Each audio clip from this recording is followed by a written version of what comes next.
গোলামি না করি তাহলে বিপদ আছে না নাই? আছে একদিন। আল্লাহর কুলি মালিক ইবনে দিনার রাহমাতুল্লাহি আলাইহি কোন সময় যে কার ভাগ্যের চাকা বইরা যায় কেউ বলতে পারে না। কোন সময় যে কার পরিবর্তন আসে, কেমন পরিবর্তন আসে কেউ বলতে পারে না। আল্লাহ রাব্বুল আলামিন যাকে হেদায়েত দান করেন, আল্লাহ রাব্বুল আলামিন তাকে অন্ধকার থেকে আলোর দিকে নিয়ে আসেন।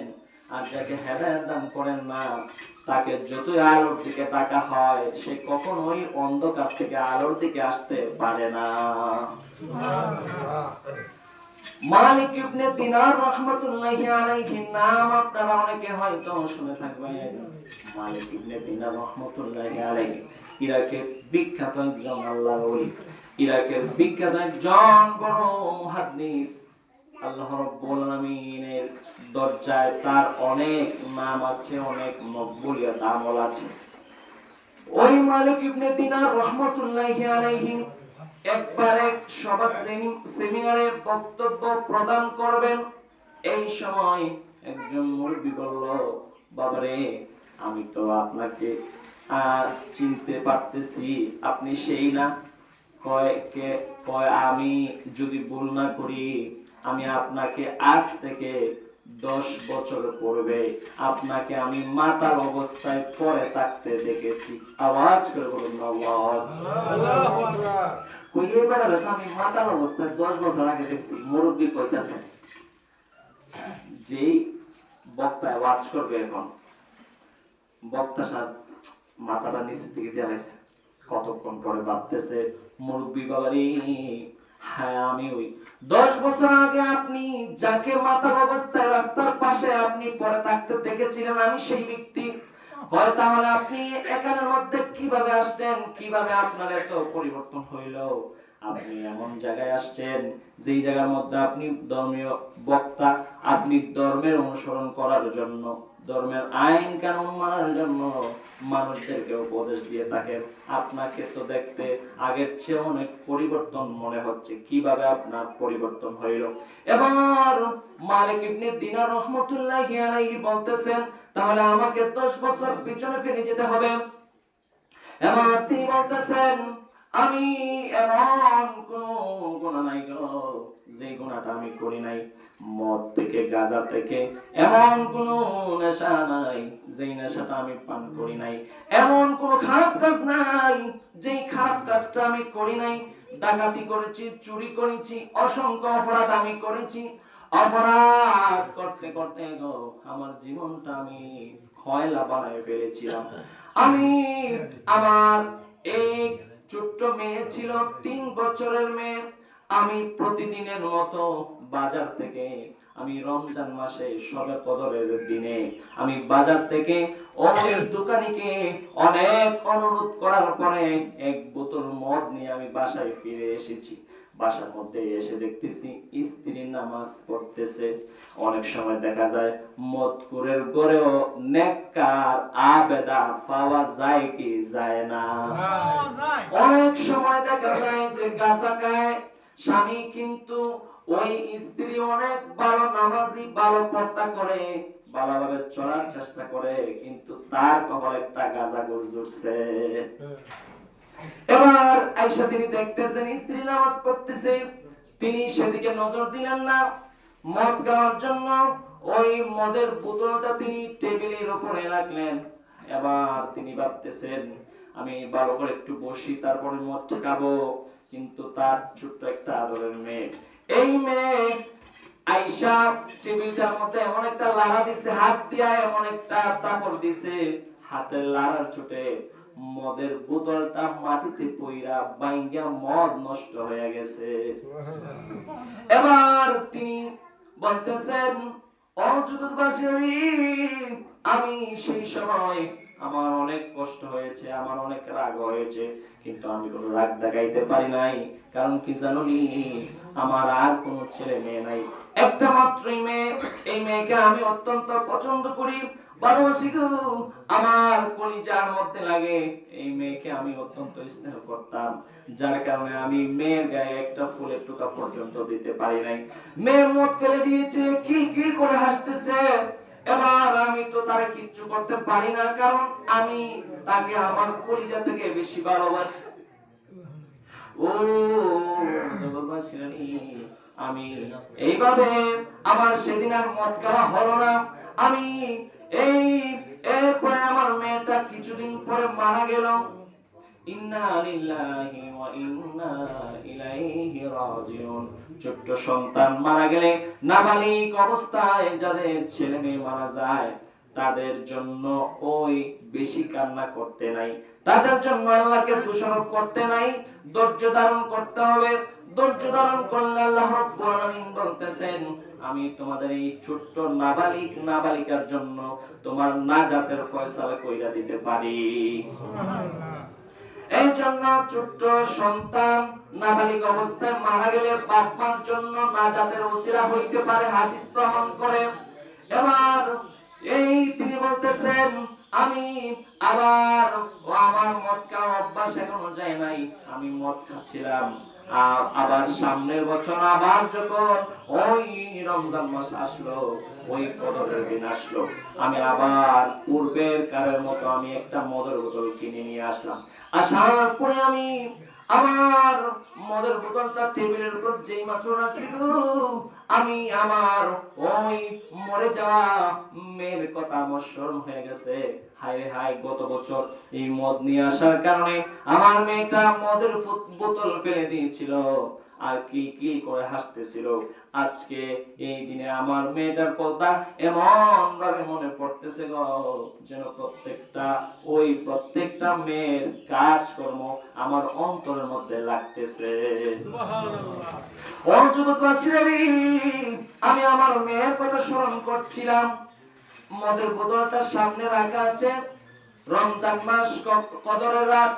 আমি আমার মেয়েকে এত ভালোবাসি গো, কিন্তু গত 1 বছর হয়ে গেল আমার মেয়েটা মারা গেছে।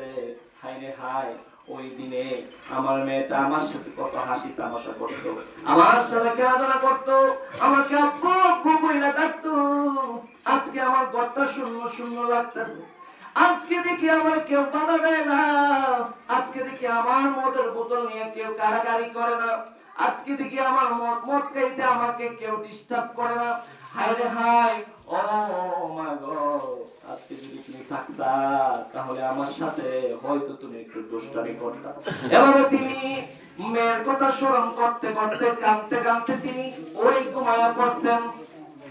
তিনি যখন ঘুমায়া পড়লেন, তিনি স্বপ্নে দেখতেছেন, ঘুমের ঘরে তিনি স্বপ্নে দেখতেছেন আল্লাহ রাব্বুল আলামিনের এই দুনিয়াতে সমস্ত দুনিয়া ধ্বংস হয়ে কিয়ামত হয়ে গেছে।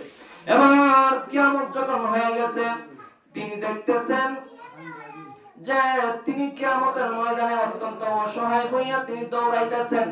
তিনি যখন দৌড়াইতেছেন, তার পিছন থেকে একটা সাপ তাকে তাড়া করতেছে। কি করতেছে? একটা সাপ তাকে তাড়া করতেছে। এই সাপ তাকে যখন তাড়া করতেছে, তিনি সামনে গেলেন, যায় দেখতেছেন একটা বৃদ্ধ লোক বলতেছেন, কে গো তুমি গো, তুমি আমারে বাঁচাও না, আমার পিছনে তো সাপ আসতেছে। তিনি ওই বৃদ্ধ বলতেছেন যে আমি আপনাকে বাঁচাইতে পারবো না, আপনি সামনে যেয়ে কারো কাছে সাহায্য চান, আপনি সামনে দেখেন, আমি আপনাকে পারবো না। এবার মালিক ইবনে দিনার বলতেছেন, আমি যখন ওই একটা সামনে গেলাম, সামনে যায় দেখতেছি একটা পাহাড় দেখা যায়, আমি পাহাড়ের উপরে উঠলাম, ওইটা দেখতেছি বাম দিকে আগুন জ্বলতেছে, আগুন দেখা যায়, পিছনে সাপ, সামনে আগুন, পিছনে কি সাপ, সামনে আগুন। এবার তিনি দেখতেছেন ডান দিকে একটা ফুলের বাগান দেখা যায়। তিনি মনে মনে ভাবলেন, হায় রে হায়, আমি যদি এখন বাম দিকে যাই তাহলে আমার আগুনে পড়তে হবে, পিছন দিকে যদি ফিরে আসি তাহলে আমাকে সাপের আক্রমণের শিকার হইতে হবে। তিনি চিন্তা ভাবনা করে ফুলের বাগানের দিকে যাইতে চাইলেন। তিনি দেখতেছেন ওই ফুলের বাগানের মধ্যে অনেকগুলো বাচ্চা খেলাধুলা করতেছে, আর একজন দারোয়ান বলতেছে, বাচ্চারা রে দেখো না কে আসতেছে, এই লোকটাকে তো সাপে কে ফেলবে। এবার ওই বাচ্চাদের মধ্য থেকে একজন বাচ্চা অমনি করে বেরিয়ে আসলো ওই মালিক ইবনে দিনারের কাছে। আয়েশা বলতেছে, আব্বা গো, আপনি কেন এখানে এসেছেন? আপনাকে কে তাড়া করে এখানে এনেছে? এবার ওই বাবা মালিক ইবনে দিনার রাহমাতুল্লাহি আলাইহি বলতেছেন, মাগো আমি বড় বিপদে পড়ে গেছি, পিছনে সাপ সামনে আগুন, আর তুমি এখানে কি করতেছো? তুমি এখানে কেমনে আসলা? এবার মেয়ে কথা বলার আগে ওই যে সাপটা তাড়া করে আসতেছিল পিছন দিকে, ওই সাপটাকে মেয়ে হাত দিয়া ধইরা এমন একটা আছাড় মারছে, সাপ জায়গার মধ্যে মারা গেছে। এবার তিনি বলতেছেন, মাগমা তুমি এত শক্তি পাইলা কোত্থেকে? তুমি কেমনে সাপটা মারলা? আব্বা আমি জান্নাতি মেয়ে, আমি কোন সাধারণ মেয়ে না।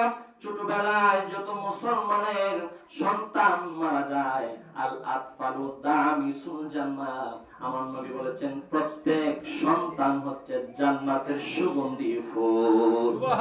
ও আমার আব্বা গো, আমি এখানে আছি গো একজন নবীর আন্ডারে, ওই নবীটার নাম হচ্ছে ইব্রাহিম আলাইহিস সালাতু ওয়াস সালাম। মা, ও মা গো, মা ওই মেয়ে কোরআনের আয়াত পড়তেছে, আব্বা গো, এটার অর্থ হচ্ছে ও মা, ও আব্বা, এখনো কি সময় আসে নাই পাপ থেকে ফেরার? এখনো কি সময় আসে নাই অন্যায় থেকে ফিরার? এখনো কি সময় আসে নাই তওবা করার? আর কত অন্যায় করবা, আর কত পাপ কাজ করবা গো? এখনো সময় আছে, তওবা করো, আল্লাহর কাছে সিজদা করে আল্লাহর কাছে মাপ চাও। এবার তিনি বলতেছেন, মা বুঝতাম তুমি এত সুন্দর করে কোরআন তেলাওয়াত, তুমি তো কোরআন পড়তে জানো না, তুমি কি করে শিখলা? এবার মেয়ে বলতেছে, বাবা গো, এখানের মধ্যে ইব্রাহিম আলাইহিস সালাম আমাদেরকে আল্লাহ রাব্বুল আলামিনের পক্ষ থেকে সকলকে কোরআন শিক্ষা দান করে। সুবহানাল্লাহ। ও আব্বা জান, আপনি জানেননি আপনার পিছনে যে সাপটা তাড়া করে আসতেছিল, এই সাপটার পরিচয় কি? কয় না মা, ওই সাপটা হইল আপনার নফস। আপনি নফসকে এমন খাবার দিয়েছেন, নফসের কথা আপনি এমন ভাবে শুনেছেন, এইটা হচ্ছে আপনার নফস, এটা হচ্ছে আপনার বদআমল। আপনার বদআমলের পরিমাণ এত বেশি হয়ে গেছে যেটা একটা ভয়ঙ্কর সাপ রূপে ধারণ করেছে, আপনাকে আক্রমণ করার জন্য তেড়ে আসতেছিল। আমি আজকে আপনাকে বাঁচিয়ে দিলাম। ওমা বুঝতাম একটা প্রতিমধ্যে একটা বৃদ্ধা লোক পেয়েছি, বৃদ্ধা লোকটাকে।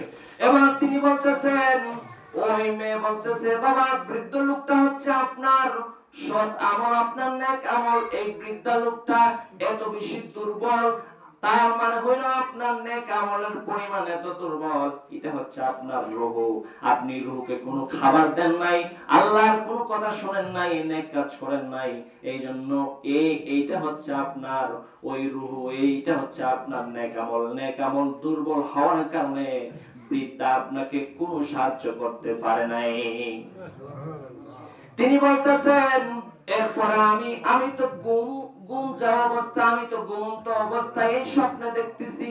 স্বপ্ন থেকে আমি উঠে আমি উঁচু করলাম আর তওবা করলাম আর মসজিদে গেলাম।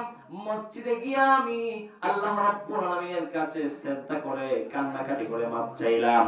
এরপর থেকে আমার জীবনে এত পরিবর্তন আসছে গো, আমি আর সাধারণ মুসল্লি থাকি নাই, আল্লাহ রাব্বুল আলামিন আমাকে মুসলমানদের নেতা বানায়া দিয়েছে। ওয়া আম্মা মান খাফা মাকামা রাব্বিহি ওয়া নাহান নাফসা আনিল হাওয়া ওয়া ইন্নাল জান্নাতা হিয়াল মাআওয়া। আল্লাহ রাব্বুল আলামিন বলতেছেন, যারা আল্লাহ রাব্বুল আলামিনের সামনে দাঁড়াবার ভয়ে সকল অন্যায় ছেড়ে দিবে, সকল পাপ ছেড়ে দিবে, আল্লাহ রাব্বুল আলামিন তাদের জন্য দুইটা জান্নাতের ব্যবস্থা করেছেন। সুবহানাল্লাহ। এতক্ষণ শুনছিলেন মালিক ইবনে দিনার রাহমাতুল্লাহি আলাইহি ঘটনা। তিনি